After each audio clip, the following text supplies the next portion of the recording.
नमस्कार बच्चों। बच्चों, लास्ट के 3 लेक्चर्स आपने देखे होंगे। पहले फंडामेंटल, ये जो आपका Euclid's division lemma, Euclid's division algorithm और रेशनल नंबर्स, इरेशनल नंबर्स को मैंने डिफाइन किया। उसके बाद एक्सरसाइज 1.1 की। आज हम उससे आगे चलते हैं और आगे अब अगला टॉपिक हमारा है फंडामेंटल थ्योरम ऑफ अरिथमेटिक। देखिए, फंडामेंटल थ्योरम ऑफ अरिथमेटिक क्या कहता है? every composite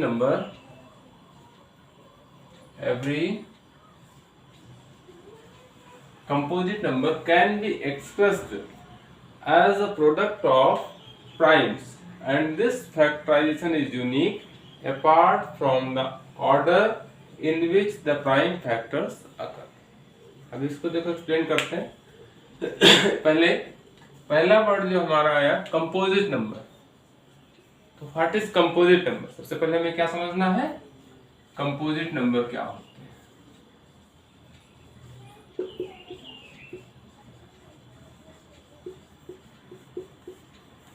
देखिए, सबसे पहले डिविजिबिलिटी के बेस पर जो सबसे पहला हमारा जो क्लासिफिकेशन होता है वो इवन नंबर्स का, इवन एंड ऑड। इवन क्या थे?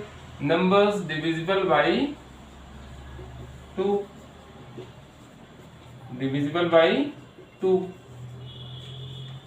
जो नंबर 2 से डिविजिबल थे उन्हें हम इवन नंबर्स कहते हैं। अब कंपोजिट नंबर्स क्या है? नंबर्स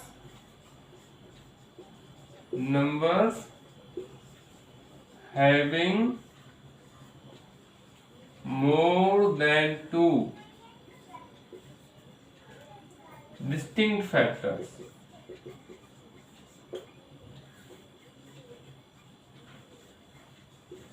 जिसके दो से ज्यादा नहीं, 2 से ज्यादा अलग अलग फैक्टर्स हैं। जैसे सपोज 4 के फैक्टर्स क्या होंगे? 2, 4 और 1।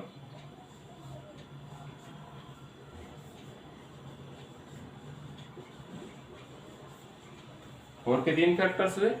2 से 4 डिविजिबल है, 4 से 4 डिविजिबल है और 1 से 4 डिविजिबल है। तो कितने फैक्टर्स हो गए? 3 फैक्टर्स हो गए 4 के। तो क्या है? Numbers having more than 2 distinct factors, 2 से ज्यादा अलग अलग फैक्टर्स जिस नंबर के होंगे उसे हम कंपोजिट नंबर कहेंगे। तो 4 के 3 फैक्टर्स है, therefore 4 is a composite number. ठीक है, ये क्लियर? इसके बाद आगे क्या आता है? Every composite number can be expressed as a product of primes. अब ये पहले समझ लो प्राइम्स क्या होते हैं।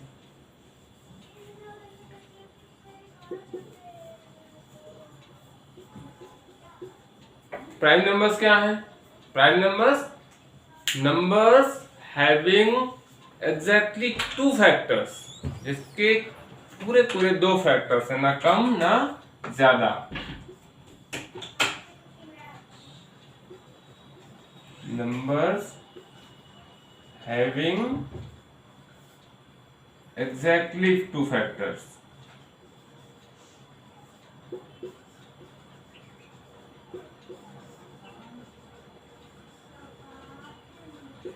जिसके केवल 2 फैक्टर्स हो। सपोज फॉर एग्जांपल 3 के 2 फैक्टर्स क्या होंगे?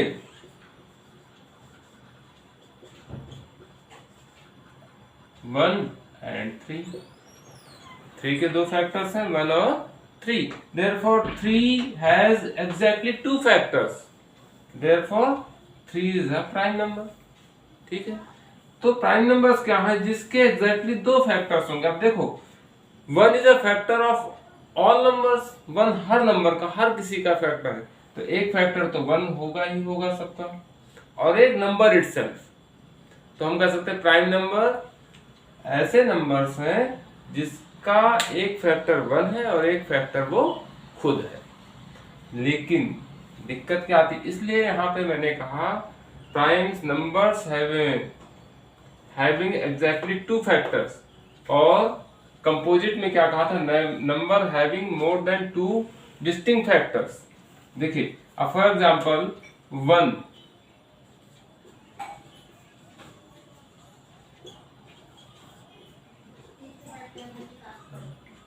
इटसेल्फ, 1 इटसेल्फ 1 से डिवाइड होगा। और दूसरा कह दो कि 1 से भी डिवाइड होगा, 1 से हर नंबर डिवाइड, तो 1 भी 1 से डिवाइड। लेकिन ये डिस्टिंक्ट फैक्टर्स नहीं हुए, ये डिस्टिंक्ट फैक्टर्स, दो अलग अलग फैक्टर्स नहीं हुए। तो फैक्टर ऑफ 1 कितने हैं? 1 का एक ही फैक्टर है, 1 इटसेल्फ। तो 1 जो है कंपोजिट नंबर है। क्या कंपोजिट नंबर में क्या है? 2 से ज्यादा अलग अलग फैक्टर्स होने चाहिए, इसमें 2 से ज्यादा फैक्टर्स नहीं है, तो ये कंपोजिट नहीं है, नॉट कंपोजिट। और प्राइम नंबर, इसके 2 अलग अलग फैक्टर्स नहीं है, 1 के 2 अलग अलग फैक्टर्स नहीं है, therefore 1 is not a prime, ये प्राइम भी नहीं है।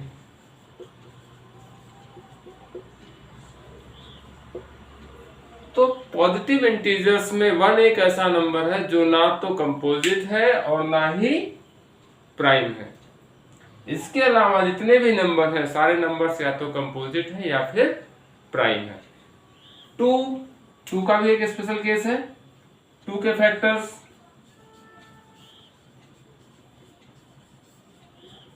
1 and 2, therefore 2 is the prime number। 2 क्या है? प्राइम नंबर है। लेकिन 2 is single prime number, there is not any other even number which is prime। 2 even भी है और प्राइम भी है, 2 के अलावा कोई भी इवन नंबर प्राइम नहीं है। तो यहाँ पर हमारा आपको प्राइम नंबर्स, कंपोजिट नंबर्स का क्लियर हुआ।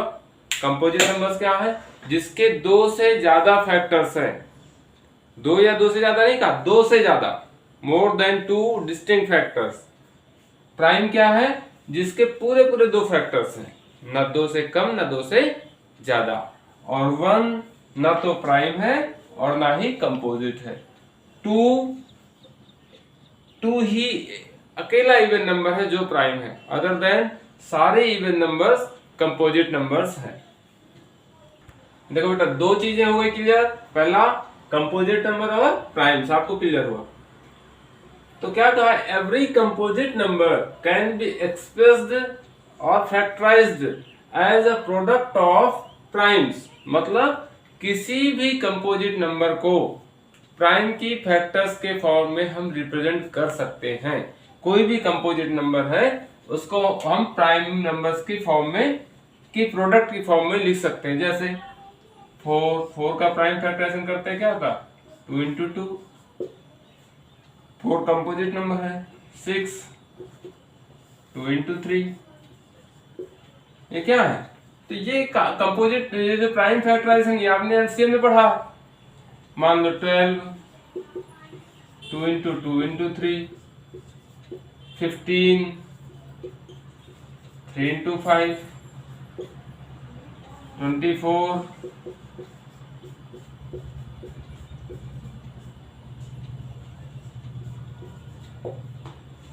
तो इसने क्या कहा? Prime factorisation of composite number is unique. कि 4 का प्राइम फैक्टराइजेशन करेंगे तो हमेशा ऐसे ही आएगा।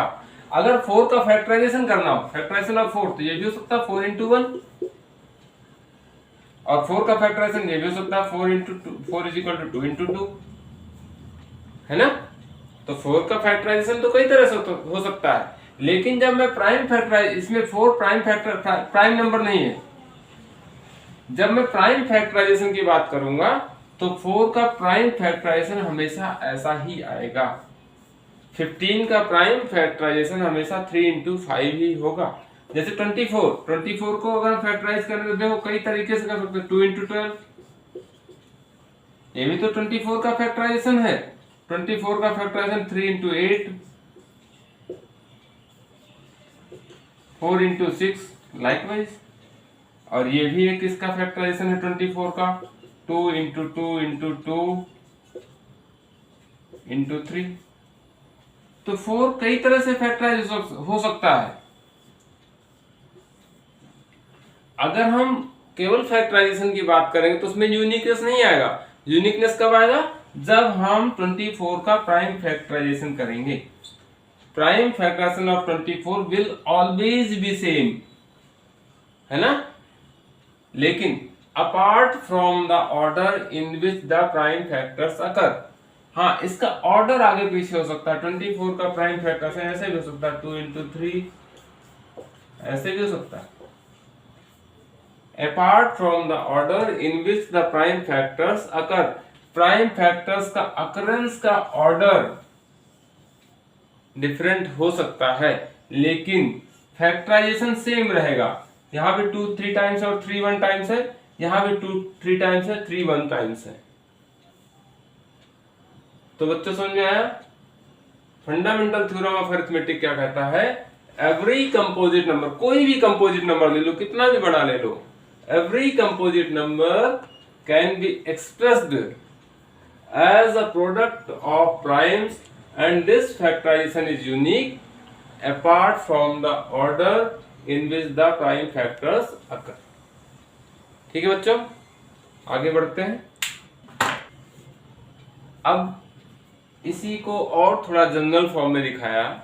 अभी तो मैंने नंबर्स लिए, कुछ नंबर्स लिए। अब कह सकते हो कि आपने तो ये 4 नंबर्स हो किए, बाकी नंबर्स के लिए क्या होगा? तो यहाँ पर एक जनरल फॉर्म दिया है। In general given a composite number x, एक कंपोजिट नंबर x है। सपोज इसको मैंने ऐसे फैक्टराइज किया, p1 into p2 into p3 p2 power p4 up to pn। Means ये क्या है? These are the prime factors of x, these are prime factors of x। अब इसमें एक चीज कंडीशन है, और इसको क्या किया, ये जो फैक्टर्स हैं इनको इंक्रीजिंग ऑर्डर में रखा है। P1 P2 P3 P4 Pn, ये क्या है? इंक्रीजिंग ऑर्डर में है। तो यहां पर एक कंडीशन आ जाती है,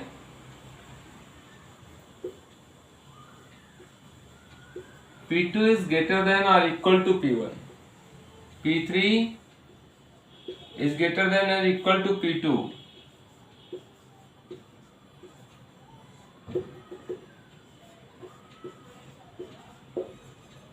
मतलब क्या हुआ कि अगला नंबर पिछले नंबर के बराबर हो सकता है या फिर बड़ा हो सकता है। सपोज एक मैं लेता हूं एग्जांपल 132 का, ये दूसरा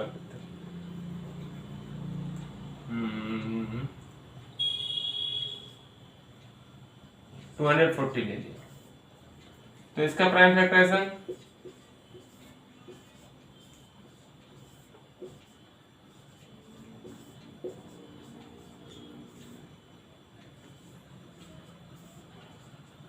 है ना।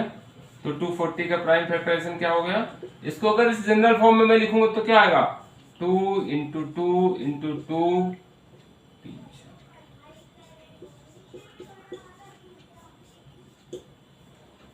अगला फैक्टर पिछले फैक्टर के बराबर है या बड़ा है।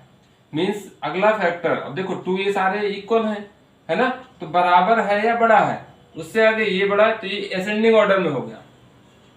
तो इसको अगर मैं जनरलाइज करूं तो हो जाएगा 2 की पावर 4 इंटू 3 इंटू 5। तो यहां क्या किया? प्राइम की पावर्स की फॉर्म में लिख दिया, प्राइम की पावर्स, प्राइम की यहां 2 की पावर 4 कर दिया मैंने। तो इसको जो है, इसमें एग्जांपल लिया हुआ है 32,760।